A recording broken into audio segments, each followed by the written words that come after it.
Talking fishing, nothing but fishing, talking fishing. If it's facts about fishing that you want to know, then tune in, folks, cause this is the show. We'll show you all the right bait to use, so sit right back, you got nothing to lose. Doesn't really matter if it's trout or carp, flathead, marlin or a gummy shark. Listen to the guys and you can't go wrong. They'll be talking about fishing till the cows come home. Talking fishing, nothing but fishing, we're talking fishing.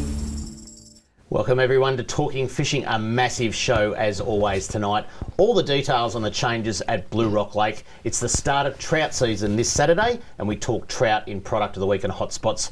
And we have some interesting info on the plane that was used to stop fish back in the 60s, thanks to a Facebook fan. Pics of some near record bluefin tuna coming up shortly in Catch of the Week, plus much more on tonight's show. Like I said, a massive show. A man who needs no introduction, fresh and bright and ready to talk tackle for the upcoming trout season. Welcome, Adam Ring. Yeah, trout season finally upon us, Dave, and it's an exciting type of year. It is. All the streams open. We all start to get the snapper goggles on, but it's not just about the salt water. It's the fresh really starts to fire up. It's a very exciting time, and a big welcome to Trelly as always. Are the people up Shepparton Way excited about trout, Trelly? They are actually. They get out and we do our fair share of trout fishing around Shepparton, and surprisingly enough, the trout that actually get into some of our channels end up down near Swan Hill and Mildura, believe it or not. Really? Yep. So, hang on, trout. So we often talk about the cod and the yellow belly and all that. Have you got trout in the Goulburn where you are, or is that? Not so they much. really don't come down that. They come out of the Goulburn into some of the main channels, which go Ranga Basin. Yep. And that Ranga Basin channel actually goes right through to Swan Hill, and you'll occasionally hear of a trout being caught out in the middle of Whoop Whoop. Yeah, so it's amazing. Okay. Is that a suburb of Shepparton? Or? That's no, next suburb. Yeah. So, yeah. Boys, a big But it is day. amazing. A big day in the newspapers today. It's not very often that both the Herald Sun and the Age run fishing stories and big fishing stories. We'll talk about that a little bit more too. Yeah. So plenty to cover tonight. That's it. Now, Dave, you and I headed down to Blue Rock during the week, and I know you copped a little bit of flack on social media for your fish releasing techniques, but what people don't realise is that it was for a reason, because Kev, if you could just roll the footage, this is why we got that shot, because watching Dave little bit of handling trouble. Watching Dave trying to release a fish was one of the funniest things I've seen in a long time.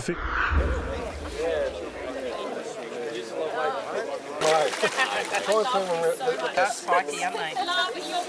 Oh, look at that. Steve, I just want to grab a very quick 20-second grab if I can. I'll just get my hand over there. Yeah, you're on, Lisa. Yep. Harry, we can definitely do I'm here with the Minister for Water and Environment, Minister Neville.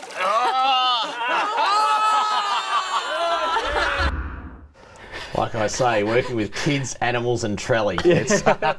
So there you go. There's a reason for the photos, because trying to get you to hold on to one of them was near impossible. Hey, and if anyone's handled bass before, still got the war wounds, I can tell you. That was pretty hard stuff. Yeah, that's right. I'll get you. And poor old Minister for Water, Lisa Neville. Look, she was a trooper, got the waders on, and a great announcement on behalf of both ministers, Minister Pulford and Minister Neville. But it's a great waterway. It's part of the catchment for that area, and great for Minister Neville to push through a bit of red tape and get that done, because it was one of the election promises. It helps grow fishing, and it's going to get a lot more people out in the water. Absolutely. What a beautiful place. I know. Well, that's the first time I'd ever been down to Blue Rock, and I must say the fishing potential there is just ridiculous. It's massively deep. Yeah. You got one side of the lake where it drops off immediately to 9 metres. Yeah, and we had 40 odd metres, didn't we? Yeah, that's right. Well, I think we were sounding fish in 30 metres. 50 metres was a little bit barren, but you'd expect that. I mean, that's really, really deep water. None of the prizes went off? No, none of the prizes went off. Well, it was a pretty average day. It was freezing cold. We were watching the snow on the top of Mount Bawbor. The wind was icy. The wind was coming straight off Bawbor. It was cold. So. And it was coming in at 30 knots, but we had a crack. We've got a lot to talk about Blue Rock later on. We've got some really good footage of the festivities and all that. But boys, let's have a look at what's being caught by the people at home. It's time for Catch of the Week.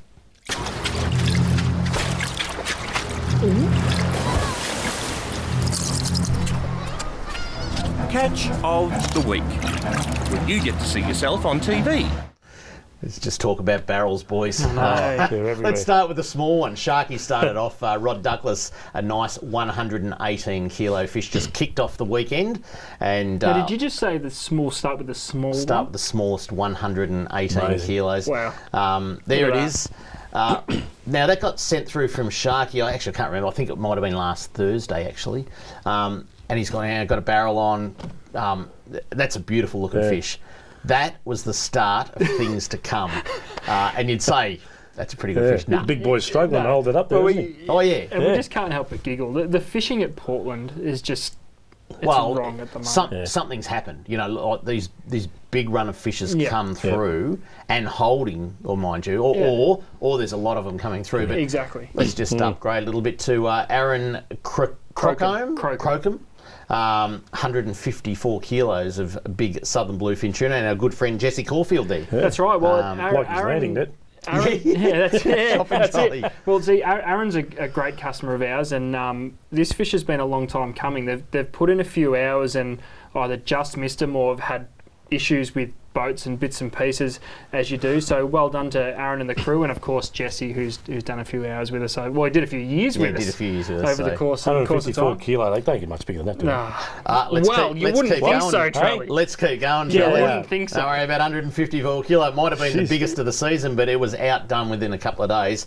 164.3 kilos of southern bluefin tuna. Well That's done, mad. Luke Melly and a few of his mates there. And that was just a cracker of a fish. I mean, unbelievable Aren't they fish. just phenomenal fish? That'd be the biggest I've seen at Portland. Yeah.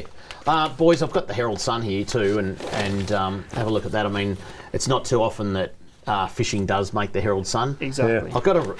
Can I just read a little bit? Just a little bit. Does Please, the Herald please. Sun need a journalist that knows a little bit about fishing? Because it says here, it talks all about and fantastic. Mr. Melly caught the fish using a 37 kilo rod and a Shimano 50 LRS hook. There you go. I spoke to Shimano this morning. I said, could you please invent a 50 LRS hook, because we've got no idea what you're talking about. But I think they meant the And we real need, and we boys. need to, and- and we need to hooks buy are, some. well, there is 5.0 hooks, so you could understand a little bit. No. The problem is, and we have TV shows all over the place on fishing. We have radio programs, 3RW, that Adam and I do. There's a lot of community radios and that sort of stuff. The newspapers just don't cover fishing, and I don't get it. There's Perhaps they should put out fishing. That's there's probably 10 why. million pages of football, and no one knows about fishing. But that's probably why they've got no idea what they're writing about. It's 164 kilo But a southern great bluefin tuna. coverage. Yeah. Great Yeah, coverage. but Trelly, what I'm saying is you could have that in the paper every week, because there should be more fishing in the print Oh, media. absolutely. Anyway, I'm just having a yarn. Let's have a look at the next one. Let's go closer to home. And Western Port, Pat Ellaby, Calamari Tyre Bank. That was That's one a of our good squid. hotspots last week, Tyre Bank. That's a good squid. That is a beautiful squid, and Pat's been doing pretty well. He's had a few photos to us over the last couple of weeks. That's it. And we're officially into spring now, so That's right. it's big calamari time. Squid season. Oh yeah. Tyre Bank is the place. Let's keep moving, because we've got a few to get through. Another 3 actually. This was a nice one from Adam Di Sebastiano, and 8.3 kilos of wonderful pink snapper. Look at that, down in Detroit, yeah. Charlie. He just There said he is. Geelong Trelly, so I don't know where. Probably Spot Spot X. Yes, Spot X. Yeah. I'm sure your X on boys- the It's side of a your good boat. spot, that one. I'm sure your boys down at Tackle Yeah, and Geelong would have all the goss on where they're coming from, but that's a lovely fish That's, for a, this time that's of a year. nice yeah. big slab of snapper. Yeah. That is. That's Let's beautiful. head down to our favourite spot too, Tolondo, because it is on fire at the moment, and we have Ishkabel and Paisley Stock. Beautiful trout there, and you just recognise that surname Stock. They come from a good stock, Yeah. because Grandpa's on the next, or Granddad. Look at There's that. good old Jeff Stock, Granddad. That's a cracker of a fish, Look isn't at it? that. Big hook-jawed brown. Yeah. They're beautiful fish, aren't they? They are. Plenty of big browns coming from there. It's fantastic. If you'd like to send in a pic of your catch of the week, this is what you have to do. If you want to be like me and have your photo on TV, email your fishing pic to info@ifish.com.au. And coming up on Talking Fishing Product of the Week, and we have a look at the festivities that took place at Blue Rock Lake with Ministers Neville and Pulford straight after this. Talking fishing. Make mine a Mornington G'day, David Kramer here. I'm a massive fan of the Mazda BT50, having personally driven and owned one for more than 5 years now. And to tell you what, you can't beat them for an all-round great ute and a great tow vehicle. Get into Mornington Mazda before the end of the month and grab yourself a run-out bargain. Plus, with every BT50, you get all this $500 worth of fishing gear for free. I made mine a Mornington Mazda. Make mine a Mornington Mazda. Product of the week. Brought to you by Tackle World. Now with 8 great locations around Victoria. Tackle World, where our advice is priceless. That's why it's for free. See you down at Tackle World today. Talking fishing, nothing but fishing, we're talking fishing.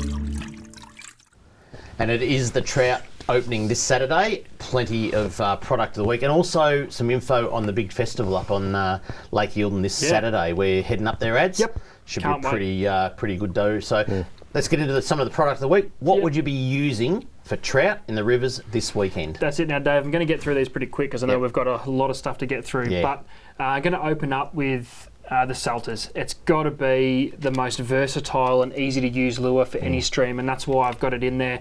They are that easy to use. I reckon you could even catch a trout on these, Dave. I have. That's it. Once. Yeah.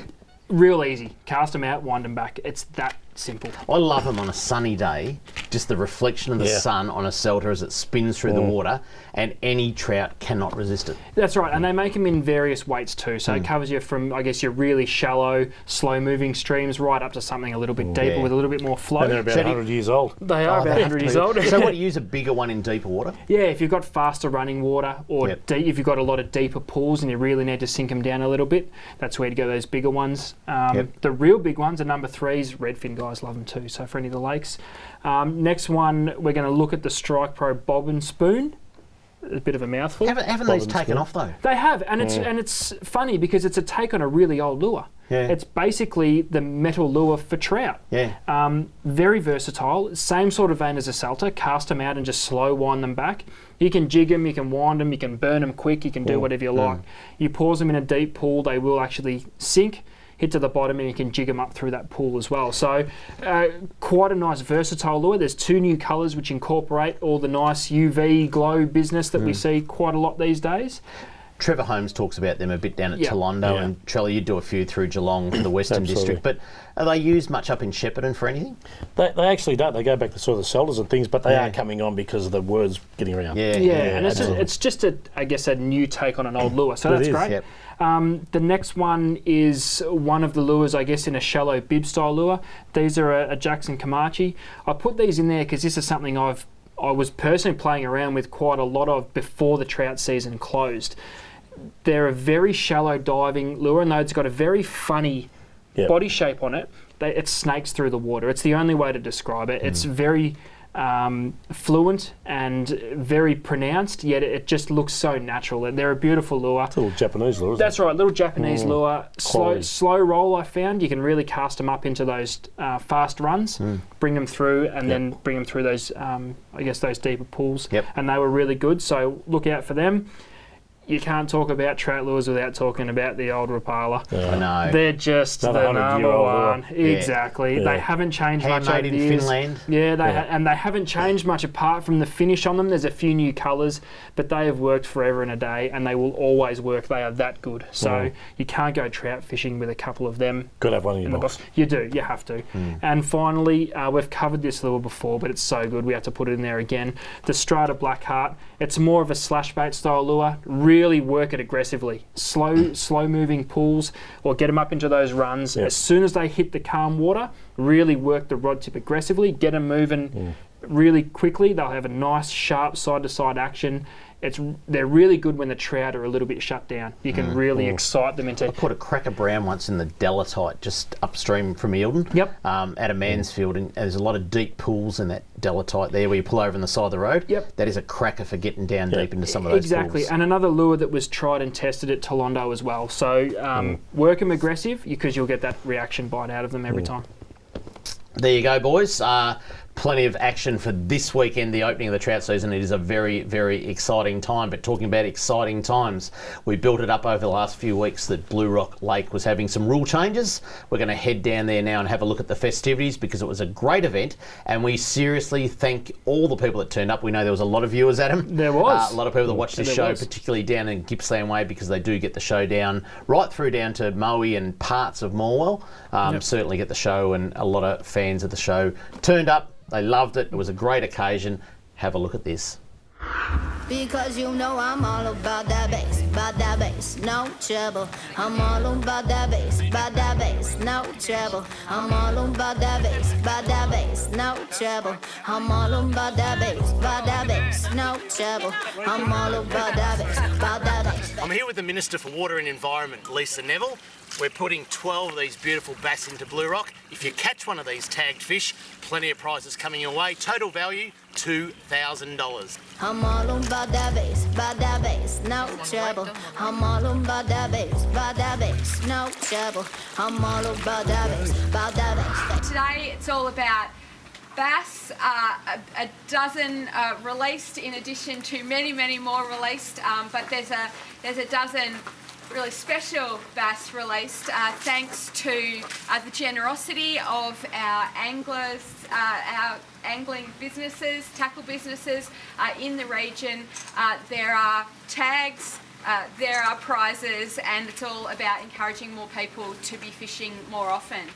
This is part of the Andrews Labor government's Target 1 Million plan, and there are lots and lots of components to this. We've added water to Lake Tolondo for trout fishing. We have a trout cod fishery, now the best in the world, I think the only in the world, but definitely the best in the world, in Beechworth. That was opened just a couple of weeks ago. We're getting on with the work of removing commercial netting from Port Phillip and Corio Bays. We'll be encouraging school kids to put down their iPods and get out of line and spend more time fishing. And we're calling it Target 1 Million because it's about increasing the number of wreck fishers in Victoria from around 750,000 to 1 million.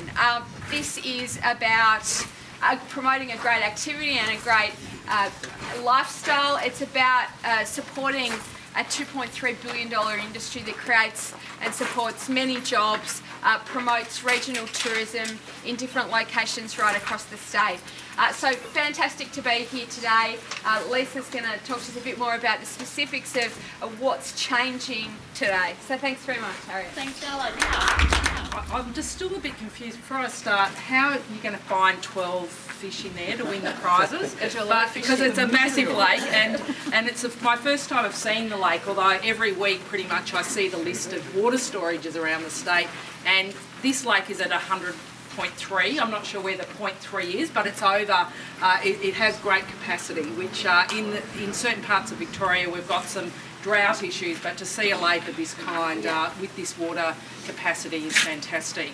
And this is a really important asset in this community. It provides support to the power stations, it provides drinking water, it provides environmental flows as well. So it plays a really big role in this local community.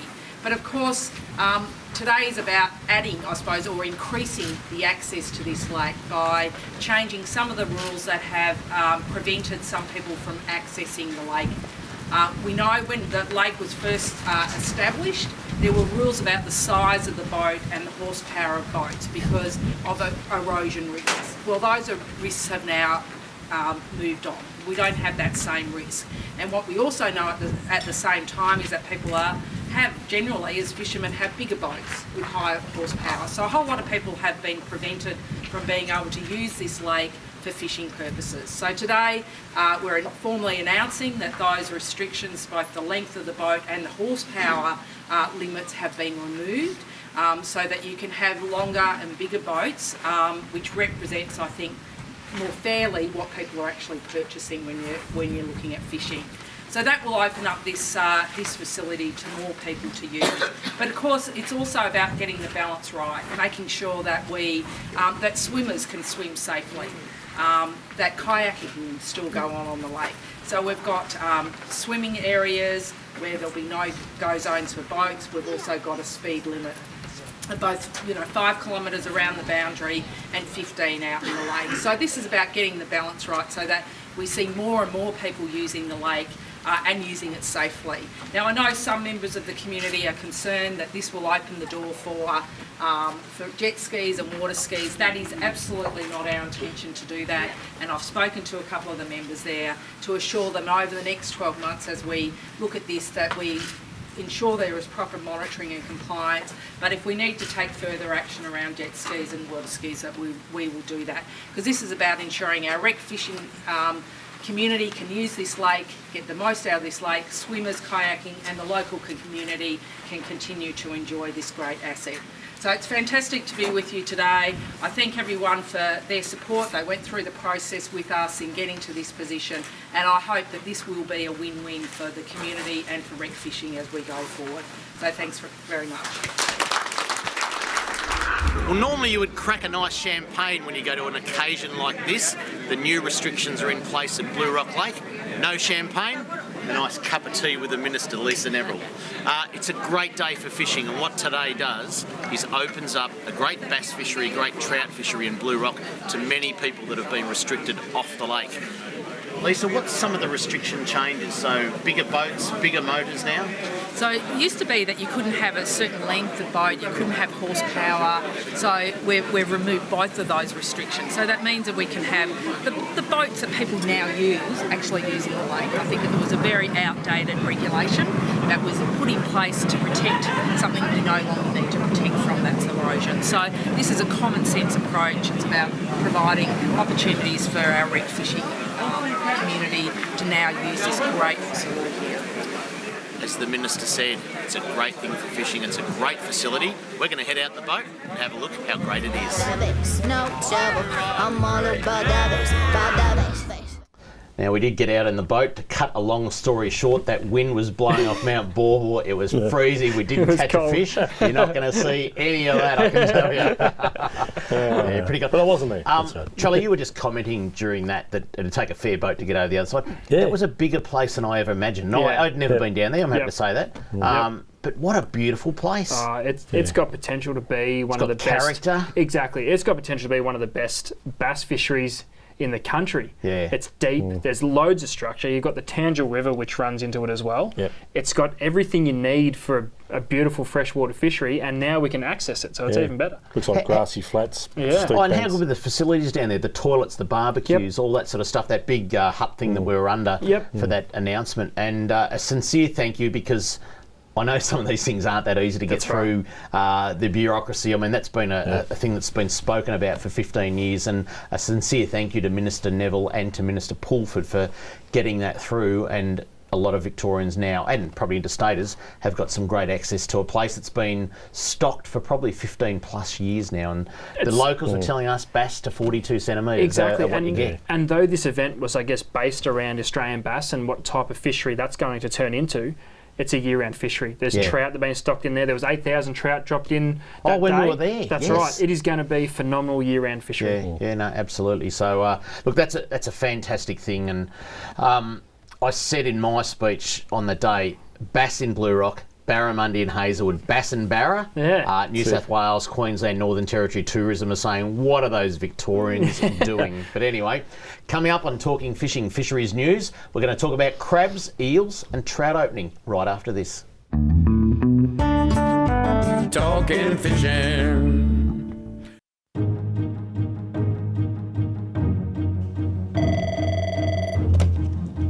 Good morning, spotters. Stephanie speaking.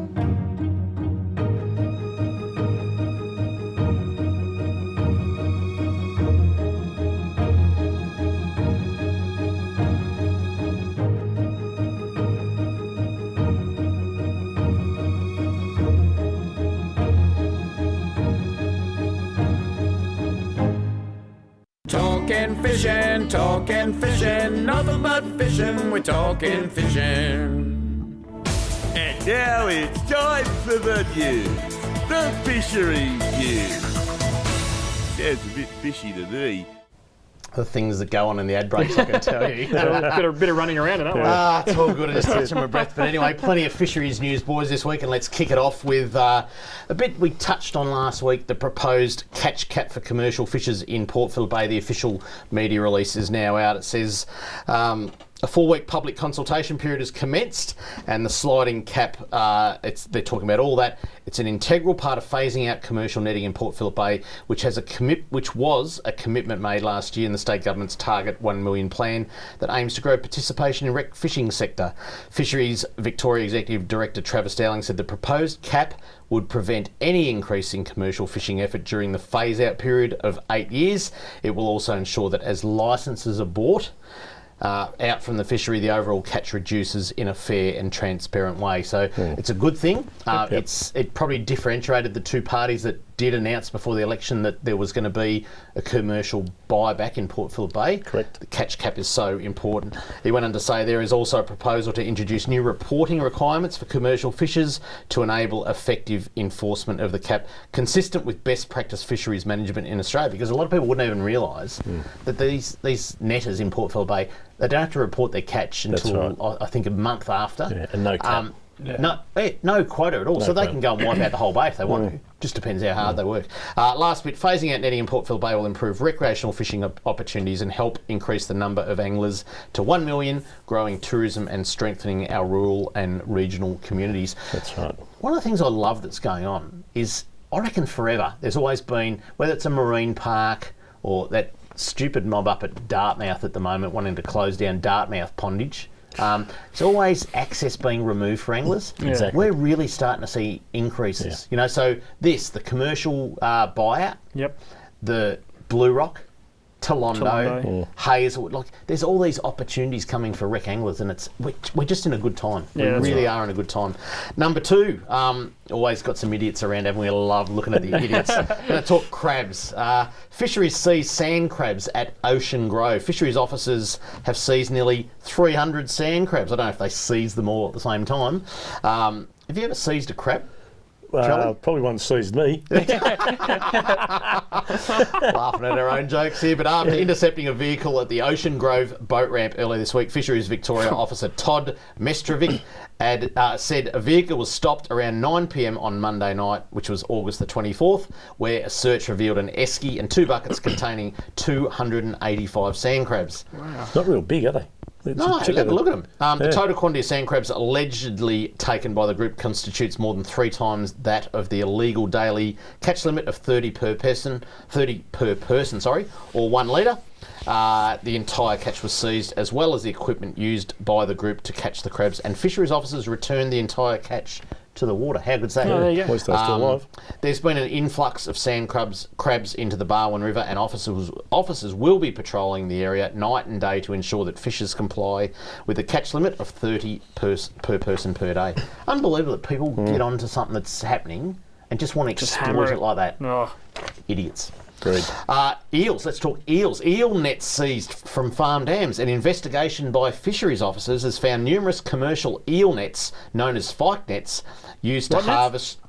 Fyke. Oh, that's what I thought you said. Used to harvest short fin eels, allegedly illegally set in farm dams near Ballarat. I think we had a photo of it.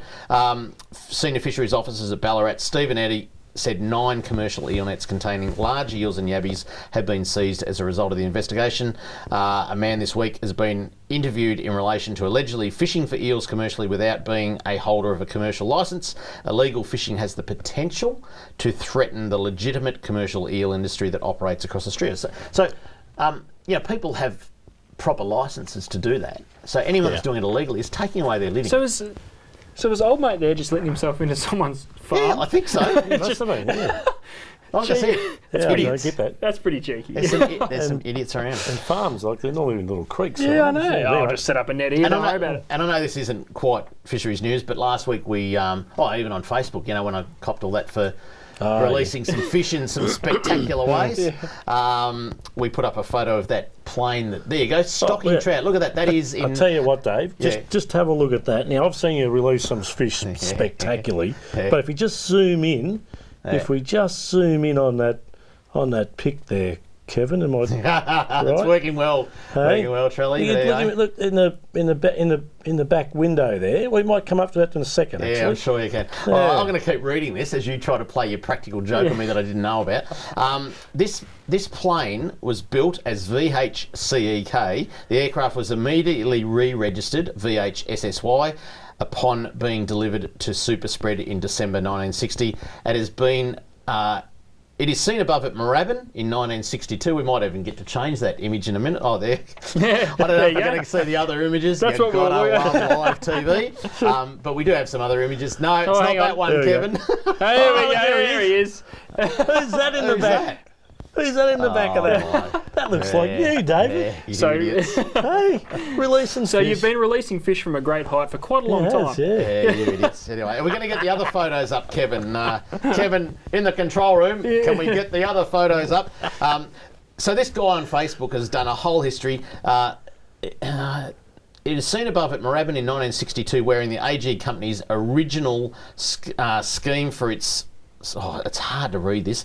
By February 1963, Superspread had taken over Proctor's Rural Services, and this is reflected in the revised livery as seen in the shot below by Richard Hurigan. Anyway, he's got a bit of a history of the plane. That's the plane. There you go. That's cool. So it's still around. Yeah.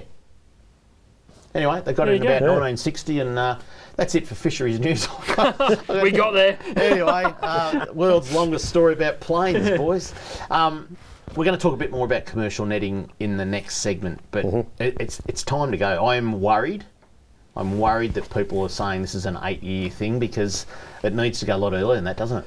Yeah, we've been talking about this for a while, haven't we? Really, I mean, 8 years. There's changing governments' attitudes, things like that. So, but I think we have got both governments on the one side on this one. Yep. Coalition and Labor are both pledged there to get rid of the netting. But can you believe the Greens, the idiots there who are actually supporting the netting? The actual practice. The Greens are supporting it. The Greens are actually supporting commercial netting. The ones that tear up the environment for those species down there, like the the small pinkies, the white in the colour. They rip up the seagrass, and the greenies are supporting them. The Greens, the Greens are actually Who runs the Greens in Victoria? Terrorists. They are. You'd know. Yeah, you'd have them in your sights. Yeah. Who is it? What a bunch of wankers. Beep. Up next, Trelly's going to say something. Kramer's mailbag, including some horrifying pictures of netting in Port Phillip Bay, coming up on Talking Fishing. Talking fishing. We know what you'd rather be doing. We know what you've really got in mind. We know you'd rather be out fishing. And today's the day you're gonna wet a line. 'Cause every day's a good day. Stop wishing. Every day's a chance to drift away. Drift away. Every day's a good day for fishing. See it down at Tackle World today. Talking fishing, nothing but fishing. We're talking fishing.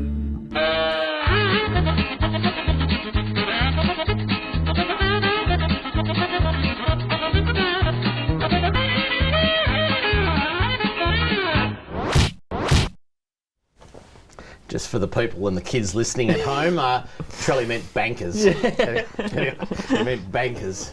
Many bankers in the Greens party, apparently. Left bankers. Animals, kids and Trellies. Hard to work with. Plenty of mailbag this week, boys. This one was from the other week. Remember that bit of seaweed? Oh, yep. We said, well, we've actually got, down at Blue Rock, some bloke, I apologise to the man because I don't know his name, and you meet so many people, but he came up and he handed me these photocopies of pages about what that thing was. Oh, really? It's a sea pen. Okay, so you don't find him in Blue Rock. I think Kevin's going to put it back up there. It's an order pen. Well, I can't even say it. Sea pens have a long primary polyp that forms a stalk and secondary polyps arranged in rows for food capture and for pumping water. It's a bit of seaweed, but anyway, we've got that's all the technical stuff. Thank you to the gentleman that handed me that. It's great. Down at Blue Rock. That's fantastic. We've solved the mystery of what that thing was. Well, it could have been a seahorse gone wrong or something like that, but at least we know what it is now. Yeah. Number 2. Cross-dressing seahorse. It turns out it's a pen. That's it. It's just a sea pen, plain old sea pen. Anyway, next one. G'day, Dave. What is your favourite rig to use on bream in estuaries? If you do not use bait much, what is your favourite lure to catch them on? Favourite bream in estuaries is got to be the bash yabby. Love an unweighted bash yabby. Unweighted. But in areas, you could use a freshwater yabby as well. And we just can't fit all the catch of the week in every week. But there was some cracker bream caught during the week. I gave the tip on 3OW on the weekend. When I do the little news segment in the morning, between ramps 2 and 3, the bream are going off at Patterson Lakes. And that's a freshwater yabby location. Lynette Hogan put a couple of photos up of 44 centimetre bream this week. Oh, they're good bream. Nice. So there you go. Lures for bream, what would be your number one, Eds? 80mm bloodworm wriggler. Yep. Hands down. Always the first on and always the last on when I come in at the end. Yeah, there you go. That was from Tom Briggs. Thank you very much, Tom. I'll take one with you. The next one. I want to hear what lure you're taking to Japan, because we go to Japan about a week and a half. Roy Kasani, Dave, I'm disappointed that the question for the fisheries chief about why the trout coming out of Eildon are in horrible condition, and so he could hear his point, didn't get asked from Roy Kasani, so now I don't know where to get the answers. I'm sorry, Roy, we did forget in the heat of the interview. He was only the third in charge of fisheries, not the chief. We've got the chief in next weekend, Travis Down. We'll ask him why the trout in such poor condition. Write that down, Dave. Scratch it on the desk. So you don't forget again. I'm just going to put that in the... We'll take that. The Trav pile. Take that to the desk for next week. Travis Dowling pile. Should build one for Travis. I tell you, we're going to have some fun with Travis next week. You're gone, Charlie. You're off overseas already, and Vanuatu for Travis is going to join us as the co-host next week. There you go. Yeah, he's taking it. Anyway, I hope he cracks some jokes like you. The next one, bit of a long one here, but it gets through this. Perry Carruthers. Hope he doesn't want to say that he doesn't want his name mentioned. Poor state of affairs. G'day, guys. I just want to let you know that we do appreciate your show here in South Australia, because we do broadcast into Adelaide. I know we're a week delayed. They have to, I don't know, Morse coded it over or something over there. As many others most probably do, I also applaud the Victorian government and fishing interest groups for all the positive input that is given to fishing in the rec sector. Basically, he went on to say that South Australians are sadly lacking with no support for the rec fishers in any way, shape or form. With the most recent marine park closures, many of our most loved fishing spots have now been removed from the South Australians' fishermen's hunting grounds. They're in a pretty sad state of affairs over there, and I tell you what, it's you wouldn't want to be living in South Australia and being a fisherman. And I know tackle shops are closing down. The complete opposite to us. So, boys, love the South Australian viewers. Keep the mail coming. Keep the photo. I know we don't cover a lot of it, and let's hope they can see the success of what the Victorian government doing. We just hope someone take from a step in the right direction. Or the state government in South Australia actually watches this show and might take a few notes about trying to improve fishing, because certainly what the Victorian government doing is ace. This one, a little bit of a handwritten letter and the old stamp on the envelope. How good's that? Is that one from Shep? It's pretty good. They can't write. They haven't invented pens in Shepparton yet. Crayons. I was going to go blackboard and chalk, but anyway. Dear David, was thinking about your first show back on the 6th of August. It'll take me a while to check the mailbox too. When you spoke about two blokes getting caught with 52 undersized snapper, which made me think about conversations we have every season between about 40 and 50 boats. Quite often we would ask, how do you go, mate? And the answer would be, no good. But we could have filled the boat up with undersized whiting and pinkies. Have a look at these photos here. Now this gentleman, Lindsay, and he doesn't want his surname mentioned, he took these photos. This is back in April this year. How many pelicans there? There's got to be 50 pelicans. That's a netter going through. Now tell me, all the guys in Cryo Bay are catching undersized pinkies and whiting. Tell me these guys aren't, and tell me where those juvenile fish are going. Yeah, that's right. That is That's unbelievable. netting shallow water, isn't it? That's the practice that tears up. This is what the Greens are supporting. Yeah, that's it. Yeah, and I know you called them bankers before, but this is unbelievable. Now, when the boats go, you can't tell me they didn't leave any bycatch behind, because what are the pelicans doing there? What are they looking at the seaweed? Yeah. Like seriously, looking at the sea pens. No storm boy there. It is unbelievable what is going on down there, and seriously, we're going to call on this government to speed things up. They're great friends of the show, but seriously, we have to speed the things up because that cannot continue to happen in Port Phillip Bay. It is just not right. It really isn't right. Get pretty heated about that sort of stuff. The Greens supporting that. One more to go. I know it's a big mailbag, but Paul on Facebook, he wrote to us today. Hey guys, heads up for anyone using Sorrento ramp at low tide. There's a mound of rubble and a large rock 2 metres past the end of the middle lane. Council don't seem to care. Talk about that in 30 seconds, but look at the prop damage there. That's a whipper. Don't use the middle ramp at low tide at Sorrento. It's just ridiculous. If you'd like to write to me or these blokes, this is what you have to do. Send your mail to Kramer's Mailbag, PO Box 734, Patterson Lakes, Victoria 3197, or email kramer@ifish.com.au. Props being damaged is common up your way. Oh, absolutely. That's a common photo up Shepparton Way, like tearing down the river and bang. Yeah. Not a prop. Trelly, if you're paid to launch at a boat ramp, you'd expect a little bit in return. I think I'd drag in off the beach. And there's a lot of bankers working for councils that run these things as well, all right? Bankers. Yeah, no, they are. They're ex-bankers that go and but the councils do not care. They would not give two hoots about that guy just done a $300 prop. Yeah, that's right. You know, they would, and I think down at Sorrento's probably up around $13 now. I think the launch fees. Yeah. We bang on about it, and I don't think it's going to change overnight. But it is something for the next election that the political parties really need to take notice of. Get the boat ramps, and in fact the whole foreshore, get it under one authority. That's correct. Not local council this one, committee of management the next one, Parks Victoria the next one, Port of Melbourne the next. It's just ridiculous. We actually need someone in there collecting the money. And caring. Cut the red tape and get some things done. In fact, I mean, I think they should abolish payments at ramps anyway.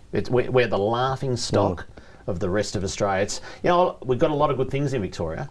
What we haven't got is free ramps, and you've got free ramps at every other place. So even coming from country Victoria, you come down here, we had no idea you'd pay to put your boat in. You'd laugh, wouldn't you? Yeah, if you didn't know, what do you mean you'd you're going to pay to put your boat in? You know, it's like, it's unheard of. And it's not easy to do either. You've got to scratch around for coins, and if you're one coin short, that doesn't matter. If you don't have any coins, doesn't matter. You've got to find some way to pay for it. I can't believe it. And now they're trying to do it all online, so you get down to the ramp and not realise. And then if you're not smartphone savvy, you just can't get one. Smartphone sitting on the boat ramp. If you've got no reception or don't know how to use it, you just can't get one. Exactly. Enough time to get on your smartphone. Yeah. The sad thing is nothing gets done at the ramps, and that's just one typical thing. I mean, dredging of some of them, the sand and the weed that washes up, like and you you're say, still paying. Could be a good electoral thing for the next government next election to bring up. So if you were to name some of the things that, there's a good list of things that the government's doing now, but if you were to list some of the things that need to be done, would that make it number one? Well, it comes up. That'd have to be the number one complaint we get here. Yeah, absolutely. Definitely. Yeah. What would number two be? Ooh. I reckon banning netting in Gippsland Lakes. It'd be close. Yep. Well, certainly the cryo. That's right, but it's being addressed. But But things to be done. Yeah. Guys, this weekend is the opening of trout season. Don't forget that. We're going to show you a few details. No, we're not going to show you the prop again. We're going to show you the prop again. Don't worry about all the details of the trout, the Goulburn Fishing Festival. Get up there this Saturday. There's guided fishing on Eildon Pondage. There's casting demonstrations at 11 a.m, 1:30 and 4:40. Release of 1,000 trout. Trade show, guided tours of Snobs Creek. That is worth seeing. Come and have a look at the hatchery. Fireworks over Eildon at around 7 p.m. if you want to stay on, and a whole lot of other stuff. Get up there this Saturday. It is going to be a great event. Adam and I are going to be up there amongst all the other guys, and it will be good.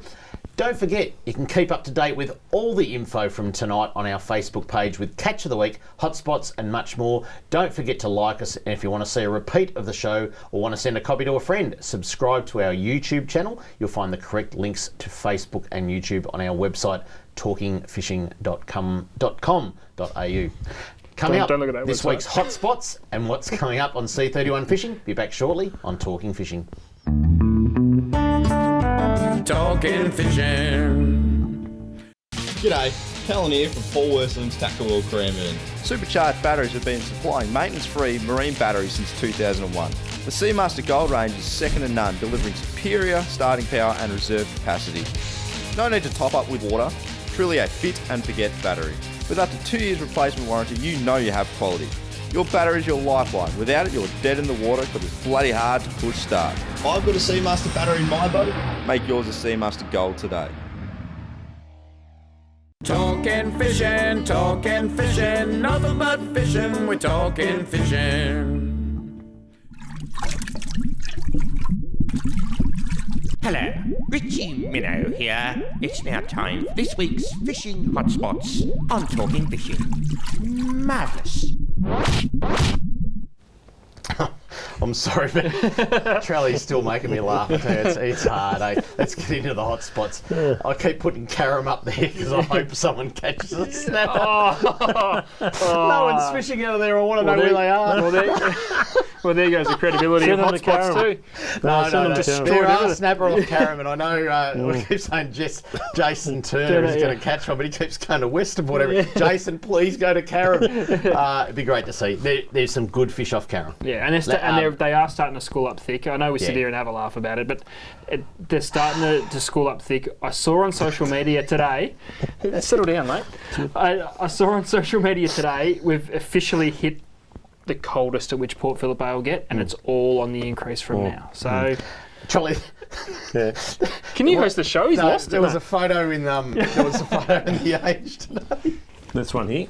I'll just hold it up for you. Yeah, there's a photo in the Age. So big snapper. If you didn't get the Age, check it out online. There's a great story about the snapper that's worth reading. And we've actually got Paul Hamer, the scientist, coming on the show the week after the Melbourne Cup weekend. Don't so mind anyway, the other picture. Hopefully someone will have caught one off carom by that time.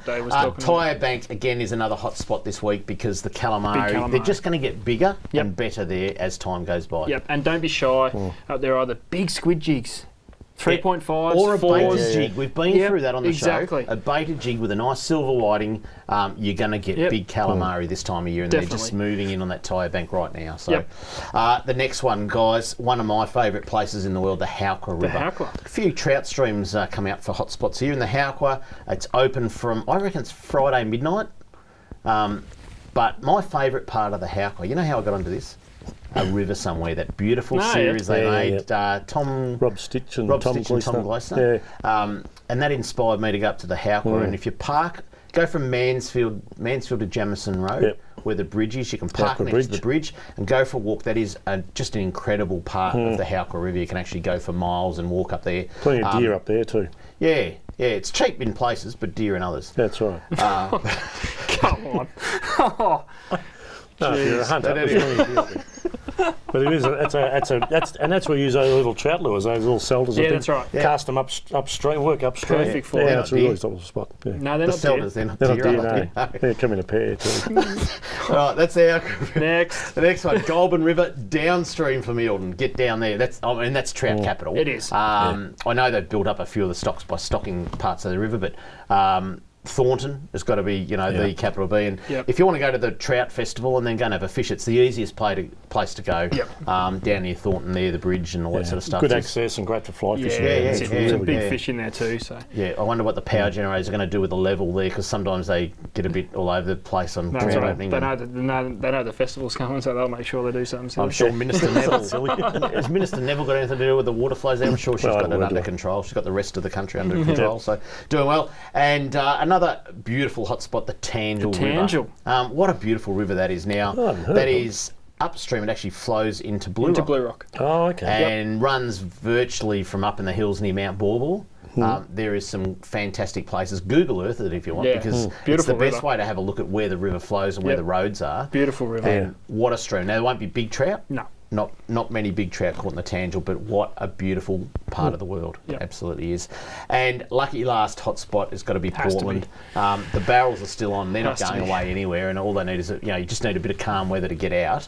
Portland is just the absolute capital of the world. So let's wind that up, hotspots, but you want to talk a little bit about southern bluefin tuna? Yeah, I came across something on social media during the week, and I thought it was worth bringing up because I think it was a great point. There's all these 100 kilo plus bluefin being taken at the moment, and all the photos we see of them hanging from their tails from a gantry. And in this particular post, which came from a good friend of mine, someone who I met through the store many years ago, he compared it to marlin fishing. If you were to catch a marlin at Bermagui, for instance, and weighed it in, took it from a gantry, you'd have more haters than people patting you on the back. yet it's perfectly fine to hang a 100 kilo plus bluefin from its tail from a gantry, and everyone thinks it's the greatest thing. Now, I'm not saying that you shouldn't do it because it's legal. They're well within their bag limit and doing all that sort of thing. So is marlin. Yeah, exactly, and so is marlin, and that's a very valid point, and I respect it. But bluefin in Victoria is under the microscope. Yeah. Do you think it's because you sometimes hear of marlin being seen at the tip because they don't taste any good or something, as opposed to bluefin, which you eat the whole lot? And you guys even said small ones, big ones, they all taste the same. That's right, and I think that is another great point. And I was having a chat to Mark Keaveney at the shop today, who works for us, and he brought up that point. Maybe it's a little bit more acceptable because they're a lot better eating. But I think the point of this post that I read was Victorian bluefin fishing has been under the microscope for a long time. Are the powers that be going to see 100 kilo fish, 120, 150, 165, see them daily in this unbelievable bite we're having at the moment, hanging from a gantry? At what point do they say slot limit now? And we also talk about, like, your tuna, as we say, they go from Australia right around a whole circuit, which goes to Indonesia and all those type of places. We have a quota. Some of these countries don't have a quota. Yeah. They take as many as what they want, and then we buy it back.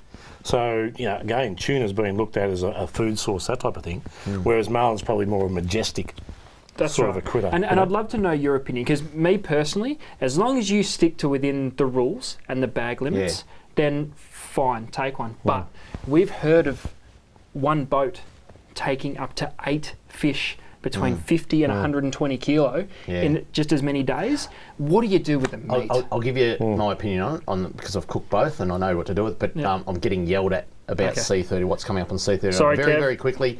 9:30 tonight, Catch and Cook Ronnie will be getting into it. Thursday, us, 7 a.m. We're the only fishing show on a Thursday now. 7 a.m. breakfast repeat. Friday, AFN and UFish TV. That's Friday morning. Then Saturday, the big extravaganza, Savage Seas, Australian Fishing Network. That's Fishing, UFish TV and On the Fly. And as you can see there, Saturday night, another extravaganza of 4 shows.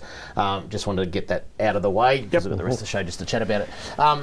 Southern bluefin tuna, to me, it's the highest grade of sashimi you can get. Yes, definitely. I love yellowtail kingfish, but tuna is fantastic. Once you've had it fresh for, it's only going to last 3 days in its prime. After that, it starts going a little bit different. To me, the cooking quality of a southern bluefin tuna to a marlin is no different. You've pretty much got to smoke it if you've got a lot of meat, and cryovac it. You do the same to a marlin. If you want to cook it in steaks, there's nothing special about a tuna steak or a marlin steak. Well, I agree. I've never eaten marlin, but I agree with you on the tuna. The best way to eat it, you'll spoil it by cooking it. Yeah. That's my personal opinion. Yeah. So, to me, there's just no difference. There's that much difference. It's nothing, and I don't get that. I don't get. We're hanging big tuna. And it's allowable. And please don't think I'm having to go at anyone who's caught a big fish over the last 2 weeks, because it's good debate. Exactly, the phenomenal capture. This thing caught my attention because it is such a valid point between marlin and bluefin. And if anything, the bluefin's been a lot more of a controversial fish than a marlin has been over the last 5 years. So, very interesting argument. I'd love for people to write in for next week. Kramer's mailbag. Get on Facebook. Kramer@ifish.com.au. We'd love to hear from people about their thoughts on that. Yeah, jump on Facebook, because it's something that is going to be spoken about, and I think it's a great debate, because they said I'm all for it. As long as they stick to within the rules, I'm all for it. But there's no point in taking 500 kilo fish in 5 days. Yeah, but if you look at southern bluefin tuna, a lot of people haven't caught. The marlin have been caught for years and years and years. The southern bluefin tuna is relatively new for a lot of people, and I think just getting that one big one, taking your photo, probably never ever keep a big one again. Yeah, that's right. I think that's... What about the tag and release bit in that? Because you see the marlin come up and they handle them very quickly in the water, and away they go. They don't pull them out of the water at all. Trelly, there's very few people. Seriously, there's I don't know how many anglers, but I mean it's less than 0.1% of anglers would know how to tag a fish, let alone have tags with them. Unless you need to. That's right. You need to. But I think that's another great point, Charlie, is tag and release. It's something that's never been spoken of bluefin tuna until you've got people like Scotty Gray and Corey Green. I'm sure will be. But they release okay. They release okay. It depends on obviously 5 times. Paul Hardy-Smith is just an absolute beast on it, and it's unbelievable to hear him speak. Depends how you gaff him. Boys, we're out of time. Sorry, great debate, and I think we'll follow. But please on get with in touch with us. I'd love to know everyone's opinion. Kramer@ifish.com.au right into us. That's it for Talking Fishing. Next week we show you all the festivities of the trout opening. Trelly's away, so we have a special co-host joining us on the couch, none other than the head of fisheries, Travis Dowling. A much-watched episode. Until next Tuesday, stay safe on the water and enjoy your fishing. Talking fishing, nothing but fishing, we're talking fishing. We got all you need, just take a look. Watch those fish jump on your hook. So just relax and take your time. Enjoy the show, then drop us a line. Talking fishing, nothing but fishing, we're talking fishing. Talking fishing, nothing but fishing, we're talking fishing. Talking fishing. Have a good weekend, Mr. Walker. You too, son.